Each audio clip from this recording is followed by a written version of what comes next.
Hello అండి, welcome to my channel money ఇంటి వంట. ఏం చేస్తున్నారు? అందరూ బాగున్నారా?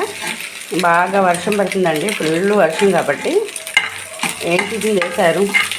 ఇదిగండి, నేనైతే పన్నీరు ఫ్రైడ్ రైస్ చేస్తున్నాను.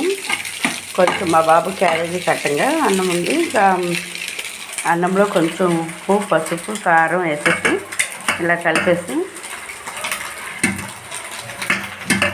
కరెంటు పోయింది.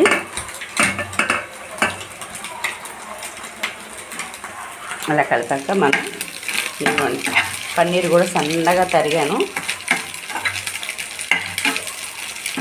అదండి, కొంచెం పంటికి ట్రీట్మెంట్ తీసుకున్నాను అన్నంగా, అందుకని చెప్పేసి పన్నీర్ కూడా సన్నగా తరిగేసాను.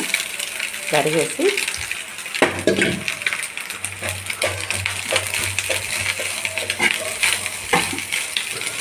కరివేపాకు, కొత్తిమీర